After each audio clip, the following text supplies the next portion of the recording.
Après le succès de sa première édition de Quelle sera la meilleure danse folklorique?, le divertissement de France 3 animé par Cyril Ferraud revient ce vendredi 5 mai avec 10 nouvelles troupes qui défendent les couleurs de leur région. Découvrez un avant-goût de 5 d'entre elles. Chaque région a son style.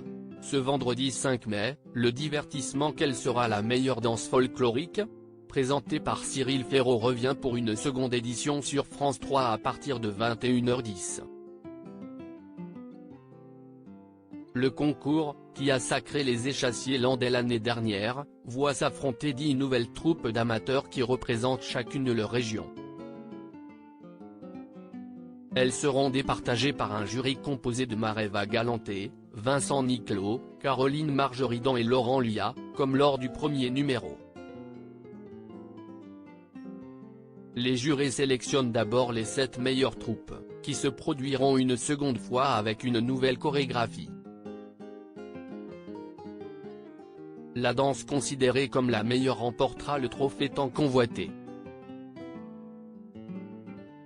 Voici un avant-goût de 5 d'entre elles. La plus tradie, la danse de la Bugade par l'étoile de l'avenir, Provence-Alpes-Côte d'Azur, terme d'origine provençale, la Bugade désigne la grande lessive qui rassemblait les femmes à l'époque où le linge était lavé à la main.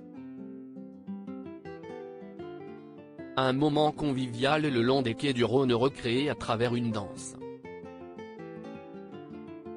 Autour de bassines, les danseurs enchaînent les pas avec d'immenses draps pour accessoires.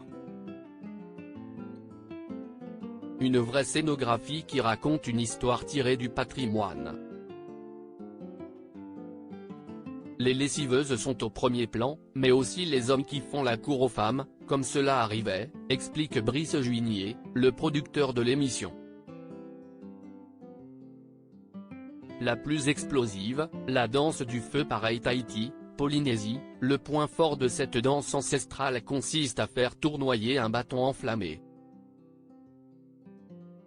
Dans cette troupe polynésienne, celle qui en est chargée a seulement 16 ans et a commencé à pratiquer à l'âge de 4 ans. Ce numéro est aussi un défi pour la production puisqu'il est normalement réalisé en extérieur.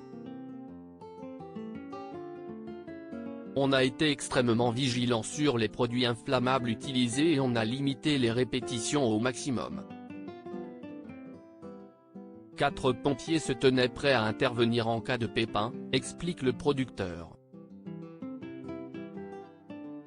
La plus technique, la bourrée en sabot par la sabotée sancerroise Centre-Val de Loire, cette danse est inspirée par les paysans du Berry, qui allaient travailler dans les champs en sabot. Exécuter des pas dans des chaussures en bois selon un rythme calé au millimètre relève de la prouesse. Papier journal, chaussettes épaisses, paille, chacun y va de sa technique pour caler ses sabots dont la taille est inadaptée.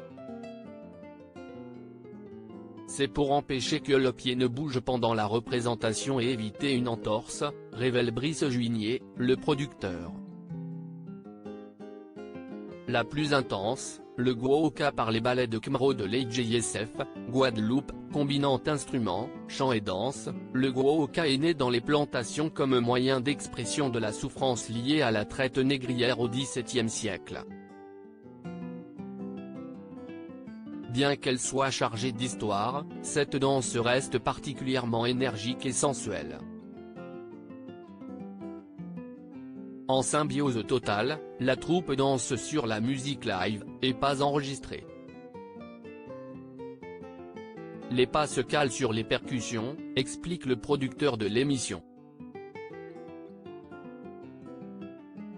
La plus physique, la gavotte pour les parkicks en groigne de Saint-Malo, Bretagne, au son du biniou, cornemuse bretonne, les danseurs s'élancent en couple dans une chaîne ouverte.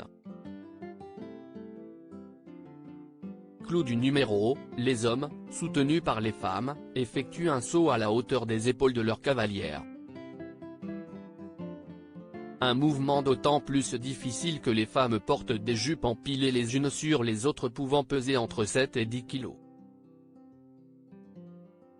C'est hyper carré. Leur force, Si est-il leur rapidité, analyse le producteur. À lire aussi Je n'ai jamais buzzé dans ma propre émission, Cyril Ferraud part en fou rire dans le Grand Slam.